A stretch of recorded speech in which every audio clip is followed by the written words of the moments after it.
Bíblia diz que quando João, o Batista, olha para Jesus, diz aí: eis o Cordeiro de Deus que tira o pecado do mundo.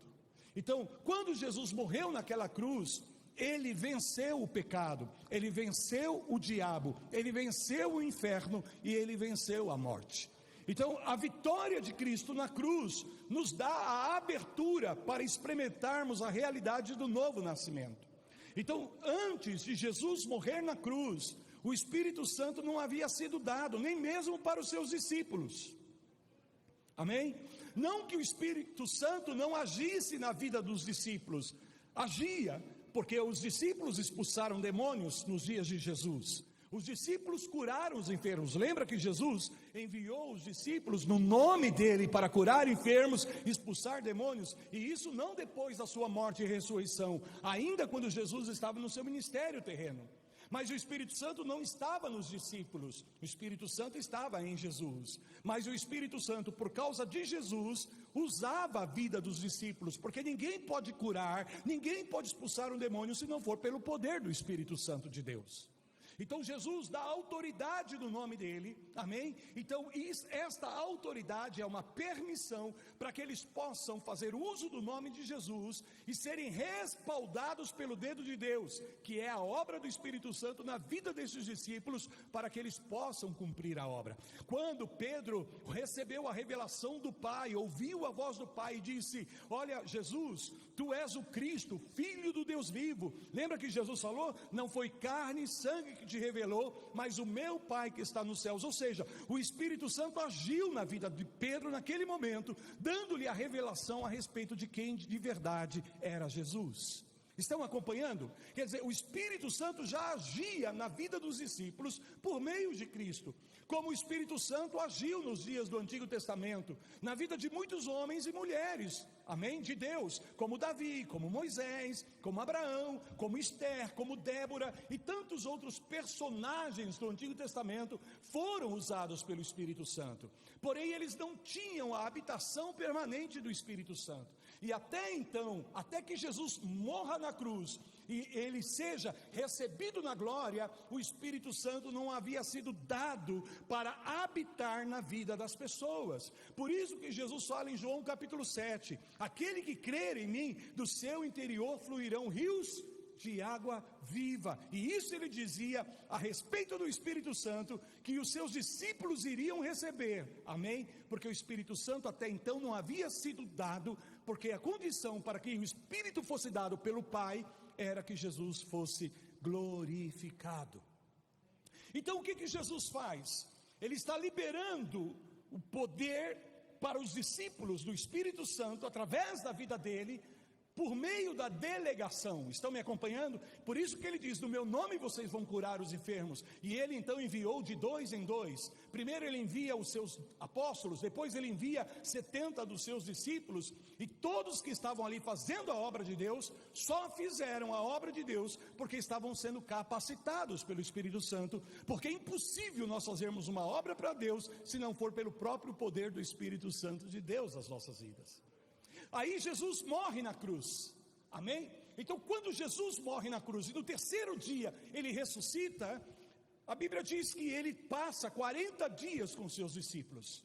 E houve um momento antes de Jesus subir aos céus, antes de Jesus presencialmente deixar os seus discípulos, a Bíblia diz no livro de João capítulo 20 versículo 22, que ele então, reunido com seus discípulos, dando as últimas instruções aos seus discípulos, ele fez algo bastante significativo aqui. Eu quero que vocês me acompanhem. João 20, 22, então ele soprou sobre eles, sobre esses discípulos, e disse: recebei o Espírito Santo, recebei o Espírito Santo, porque eles ainda não tinham recebido o Espírito Santo na vida deles. Então antes de Jesus subir aos céus, ele sopra, amém? E é interessante porque a palavra Espírito na Bíblia significa sopro, alento, vento. Então ele sopra o fôlego do Espírito Santo de Deus, e naquele momento esses discípulos que já eram usados pelo Espírito Santo, agora eles recebem a presença do Espírito Santo neles.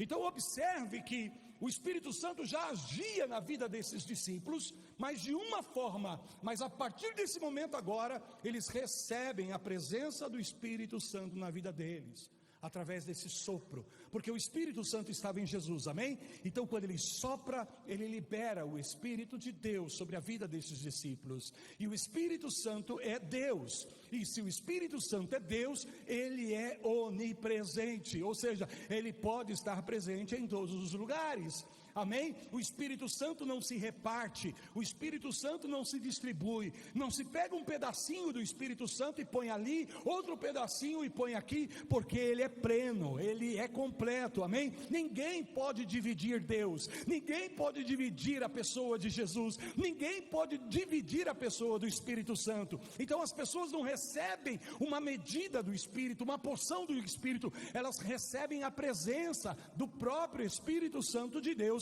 em plenitude. Digam glória a Deus.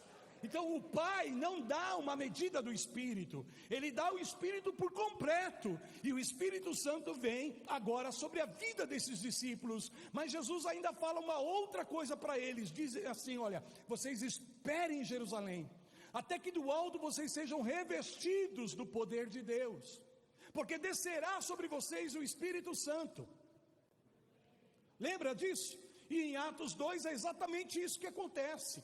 Eles estão ali orando, estão buscando a Deus, estão adorando ao Senhor, e de repente eles foram cheios do Espírito Santo e começaram a falar em novas línguas. Amém? Então eles tinham ou não tinham o Espírito Santo? É claro que eles tinham o Espírito Santo. Naquele momento em Atos capítulo 2 é o que acontece, a experiência, é onde acontece a experiência do batismo no Espírito Santo, porque a palavra batismo, do grego baptizo, significa mergulhar. Então, em outras palavras, o Espírito Santo estava neles, mas eles precisavam ser mergulhados no Espírito Santo. Olha para mim, no novo nascimento você recebe a presença do Espírito Santo de Deus na tua vida, mas através do batismo no Espírito Santo, você libera a presença do Espírito de Deus em todo o teu ser. Essa é a diferença. Você tem o Espírito quando nasceu de novo, mas quando você é batizado pelo Espírito Santo, agora o Espírito Santo tem você, e ele pode te usar de uma maneira poderosa e gloriosa, como usou aqueles homens e mulheres de Atos capítulo 2. Porque até então eles ainda vacilavam na fé, eles eram oscilantes, amém? No caráter, na fé, imaturos espiritualmente. No momento em que eles foram provados, diz a palavra de Deus, um não acreditou em Jesus, outro traiu Jesus, negando Jesus, eles ficaram sem direção, sem saber o que fazer, muitos se desanimaram e pensaram voltar à velha vida. Mas depois de Atos capítulo 2, quando eles foram cheios do poder do Espírito Santo de Deus, a partir daquele dia a vida desses homens muda, a vida dessas mulheres muda completamente. Eles passam a ser intrépidos, ousados, cheios de autoridade, amém, e de poder de Deus na vida deles. Há uma mudança significativa, há uma mudança poderosa. Por quê? Porque, amados, o batismo no Espírito Santo transforma a vida de uma pessoa. O batismo no Espírito Santo transforma o caráter de uma pessoa. O batismo no Espírito Santo transforma o coração de uma pessoa. O batismo no Espírito Santo nos dá poder para levantarmos das nossas vidas novos hábitos, hábitos saudáveis, abençoadores, amém? Muda a nossa vontade. Antes nós tínhamos uma vontade oscilante, vacilante, mas agora no batismo do Espírito Santo, a nossa vontade é para Deus. Por quê? Porque no batismo do Espírito você se rende a Ele, você se entrega a Ele. Digam glória a Deus. Irmãos, isso é maravilhoso. Isso é maravilhoso. Então, basicamente falando, não significa que o Espírito Santo foi dado por Deus lá dos céus e veio sobre eles, porque o Espírito já estava neles. Mas quando a palavra fala sobre essa ação do Espírito Santo, está falando justamente sobre ser cheio do Espírito, sobre haver uma liberação do Espírito. Por quê? Porque em 1 Coríntios capítulo 6, veja, Coríntios 6 versículo 17, mas a pessoa que está unida ao Senhor é um Espírito com Ele. Digam amém. Diga comigo, a pessoa que está unida com o Senhor. E como é que nós somos unidos pelo Senhor? Somos unidos a Ele, quando nós passamos por essa experiência do novo nascimento, quando a gente crê no Senhor Jesus Cristo, e aí a gente recebe a habitação do Espírito Santo, que a Bíblia chama isso de novo nascimento.